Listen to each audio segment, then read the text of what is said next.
Welcome to this channel. Hope कि आप लोग सभी लोग सेफ होंगे, जहाँ भी होंगे सुरक्षित होंगे। ठीक है, जो हमारा सेशन है वो गवर्नमेंट बजट पे है।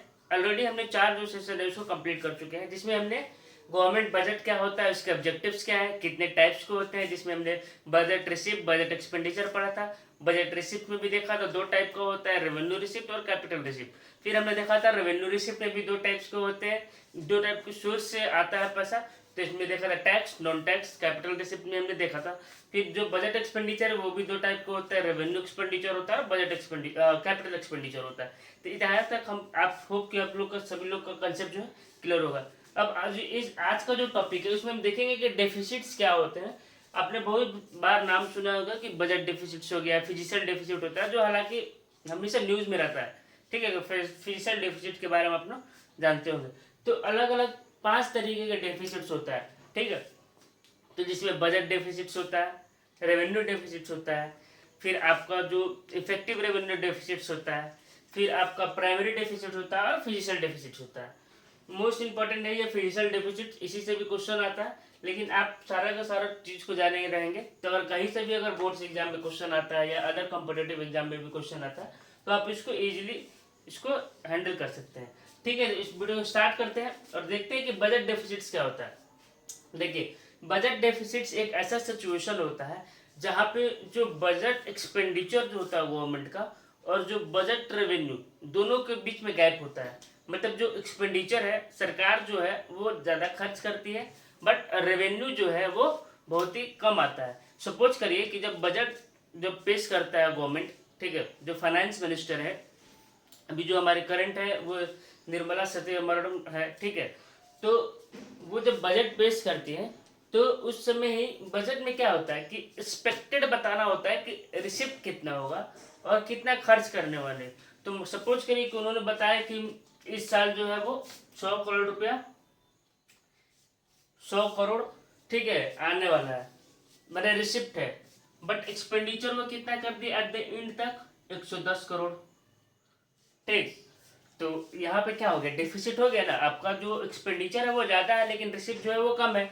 तो ये क्या होता है 110 माइनस 100 इक्वल टू माइ, ठीक है, ये 10, ये 10 का क्या हो गया हमारा बजट डिफिसिट्स हो गया।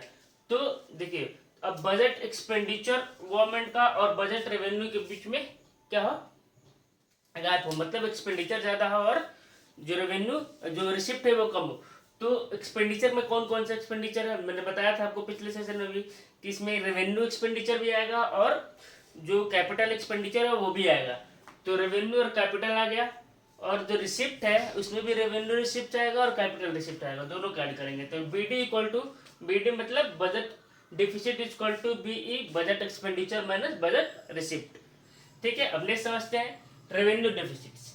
तो रेवेन्यू डेफिसिट एक बजट डेफिसिट की तरह ही है। ठीक है, यहाँ से जो हम लोग कैपिटल है ना वो सारा हटा देंगे, और जो रेवेन्यू एक्सपेंडिचर और जो कैपिटल एक्सपेंडिचर दोनों के बीच में जो रेवेन्यू एक्सपेंडिचर और रेवेन्यू रिसिप्ट के बीच में जो गैप होगा वो हमारा रेवेन्यू डेफिसिट्स के अंदर आता है। तो it refers to a situation when the revenue expenditure of a government are greater than revenue receipt, मतलब रेवेन्यू एक्सपेंडिचर जो है वो ज़्यादा है as compare to revenue receipt. अब हमने पहले भी पढ़ चुका है कि कौन कौन से जो एक्सपेंडिचर होते हैं रेवेन्यू एक्सपेंडिचर, ठीक है, और कौन कौन सा जो है रेवेन्यू रिसिप्ट। अगर आपने अभी तक वो नहीं देखा तो जाकर प्लेलिस्ट में देखिए, आपको सारा जो रेवेन्यू रिसिप्ट के एग्जाम्पल मैंने बहुत सारा दिया हुआ था और रेवेन्यू एक्सपेंडिचर का भी बहुत सारा एग्जाम्पल दिया हुआ था। सपोज मैं एक एग्जाम्पल तो बताता हूँ, जैसे टैक्स हो गया, ठीक है, अलग अलग टाइप के जीएसटी हो गए, टैक्स हो गया, वैट हो गया, वो सारा सारा क्या है रेवेन्यू रिसिप्ट्स में आता है। ठीक है, तो देखिए रेवेन्यू डिफिसिट इक्वल टू क्या होता है एक्सपेंडिचर माइनस रेवेन्यू रिसिप्ट। ठीक है, अब समझते हैं क्या होगा जब जो सरकार का जो रेवेन्यू डेफिसिट है वो ज़्यादा हो जाएगा। ठीक, जैसे रेवेन्यू डेफिसिट मतलब रेवेन्यू से क्या है, मतलब कि हमारा डे टू डे जो भी एक्सपेंस है गवर्नमेंट का वो ज़्यादा होता है। ठीक है, जैसे अगर मान लो कि फिजिकल ईयर स्टार्ट हुआ है 1 अप्रैल से 31 मार्च तक का होता है। ठीक है, मान लो 1 अप्रैल को है गवर्नमेंट को थोड़ी इनकम आने लगी है, लेकिन उसका खर्च जो है वो निश्चित है कि उससे कुछ ना कुछ पैसा खर्च होगा ही होगा, लेकिन रेवेन्यू जो है वो जीरो ही रहेगा। आते आते ही फिजिकल ईयर में ही उसको कोई इनकम नहीं आने वाला है, ठीक है, कोई रेवेन्यू नहीं मिलने वाला। तो इस तरीके से वो माइनस में जाने लगता है, ठीक है। बहुत सारे लोग टैक्स भी नहीं पे करते हैं, बहुत कम परसेंटेज जो होते हैं इनकम होल्ड जो इनकम अर्न करते हैं वो टैक्स भी पे करते हैं। तो गवर्नमेंट का मेन सोर्स क्या है, टैक्स ही है, लेकिन यहाँ पे जो है वो नहीं मिलता है इंडिया में टैक्स। तो क्या होगा, जब रेवेन्यू डेफिसिट ज़्यादा हो जाएगा, तो रेवेन्यू डेफिसिट जब ज़्यादा होगा ना तो सरकार अपने जो एक्सपेंडिचर है उसको कम कर देगी, ठीक है। बहुत सारे जो प्रोग्राम्स है, जो स्कीम्स चला रही हैं, ठीक है, वो सारा का सारा स्कीम जो है वो बस इम्प्लीमेंट नहीं हो पाएगा। बस वो सरकार बोलेगी, लेकिन फिर पैसा ही नहीं है कि वो खर्च करो उस पर, ठीक है। और जो भी सब्सिडीज मिलेगा, सबसे मेन इम्पैक्ट कहाँ पड़ेगा, सब्सिडीज पर। बहुत सारा पैसा जो है वो गवर्नमेंट का सब्सिडीज पे ही जाता है, ठीक है। जिससे आपने गैस का सब्सिडीज पड़ा होगा, फार्मर का अलग से फर्टिलाइजर सब्सिडीज, फूड ग्रेन्स का वो सब्सिडीज देता है। तो ये सब भी जो है सारा गवर्नमेंट कट कर देगा। फिर जो गवर्नमेंट का बोरिंग बहुत ही ज़्यादा हो जाएगा, ठीक है। सरकार के पास डिफिसिट है, सरकार पैसा रेज करेगी, फंड रेज करेगी, ठीक है। बोरिंग दूसरे दूसरे से आरबीआई से लेगी, कमर्शियल बैंक से लेगी, तो बर्डन हो जाएगा सरकार पर, जिसके कारण जो सरकार का जो है क्रेडिट वर्दीनेस भी खराब होगा। मतलब क्रेडिट लेने का जो क्षमता है उस पर भी इम्पैक्ट पड़ेगा। जो इंटरनेशनल मार्केट्स हैं, जो इंटरनेशनल ऑर्गेनाइजेशन है, वो भी पैसा नहीं देंगे। तो दूसरा इम्पैक्ट क्या पड़ेगा कि गवर्नमेंट का जो क्रेडिट वर्दीनेस है वो भी खराब हो जाएगा। और पहला ये है कि एक्सपेंडिचर कट कर देगा, दूसरा क्रेडिट वर्दीनेस खराब हो जाएगा, तीसरा कि गवर्नमेंट जो है वो डिसइन्वेस्ट कर देगा। डिसइन्वेस्ट का मतलब आपको समझाया हुआ है कि डिसइन्वेस्टमेंट का मतलब होता है कि जो सरकार है वो पब्लिक शेयर्स को प्राइवेटली इसको सेल कर देता है, तो उसको हम लोग डिसइन्वेस्टमेंट बोलते हैं, ठीक है। एक तरीके से क्या आ जाएगा, प्राइवेटाइजेशन आ जाएगा।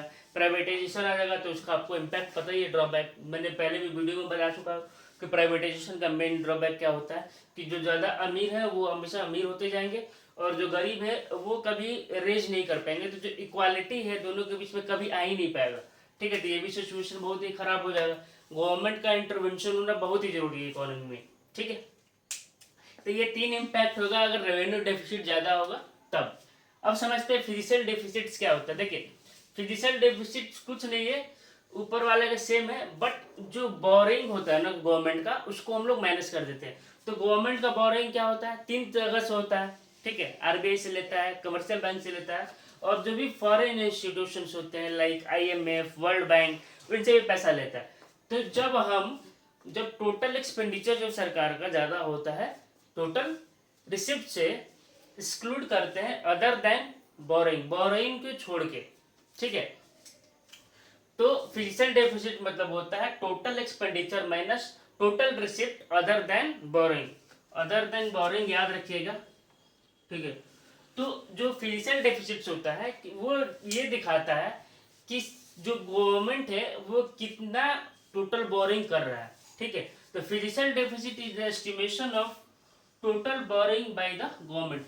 गवर्नमेंट जो है वो कितना ज़्यादा बोरिंग कर रहा है वो फिजिकल डेफिसिट से हमें ज़्यादा। अगर फिजिकल डेफिसिट से इसका मतलब गवर्नमेंट ज़्यादा बोरो कर रहा है, ठीक है। मतलब उसका रिसिप्ट कम है तो क्या करेगा, अल्टीमेट उसके पास सोर्स क्या है, बोरिंग ही करेगा, इसके पास कोई सोर्स नहीं है।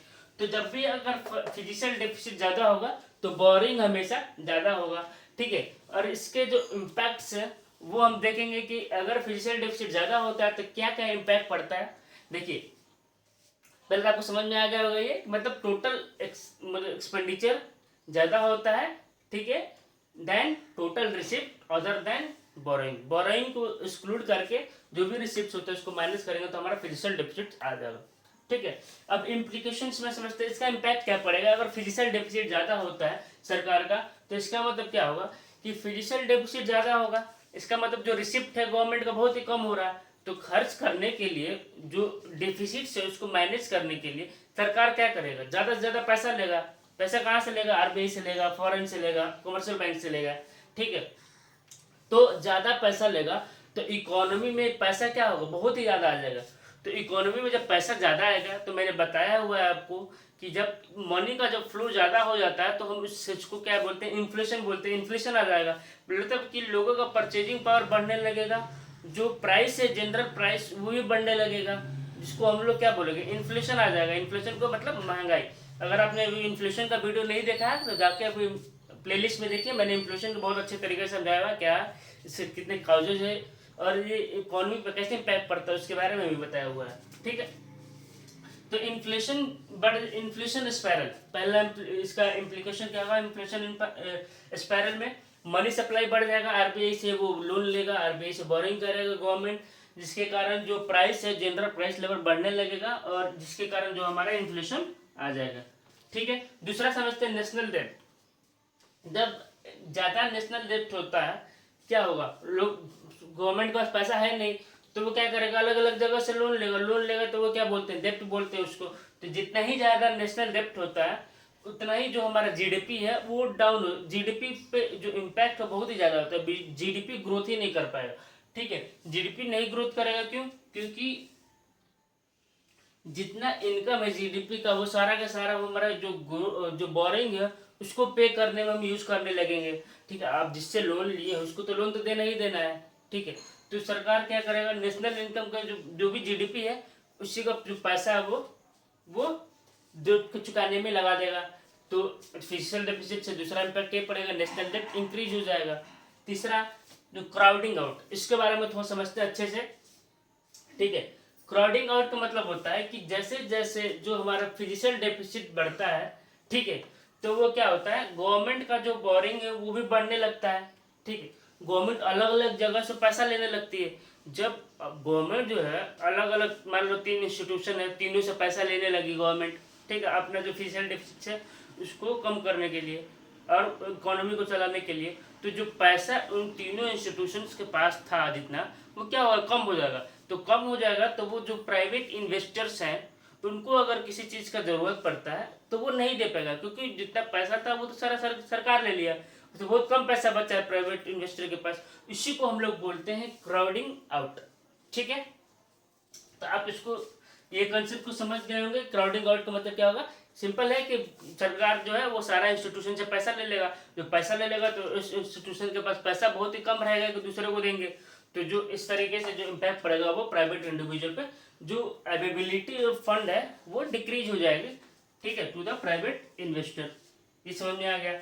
अब क्या है, इरोजन ऑफ गवर्नमेंट क्रेडिबिलिटी, मतलब यहाँ पे हमने भी पढ़ा था कि जब ज़्यादा सरकार जो है वो बोरिंग करने लगेगा तो वो क्या होगा, उसका क्रेडिट वर्दीनेस खराब हो जाएगा। इसी तरीके से यहाँ भी फिजिकल डेफिसिट है वो तो सरकार ज़्यादा ज़्यादा बोरिंग करेगा, ज़्यादा बोरिंग करने लगेगा और तो इसका जो क्रेडिट है, अब आप ही समझिए कि अगर आप अपना एग्जाम्पल लीजिए कि अगर आप 10 आदमी से कर्ज ले रहे हैं तो आपका जो इमेज है वो जो समाज में क्या होगा, इसको बोलेगा अरे इसका तो क्रेडिट डाउन है, सबसे पैसा मांग रहा है। ठीक, तो इसी तरह सरकार से भी होता है। तो सरकार अगर चारों तरफ से पैसा मांगने लगेगी, इसका जो क्रेडिट है वो खराब हो जाएगा, जो क्रेडिट रेटिंग है वो भी खराब हो जाएगा।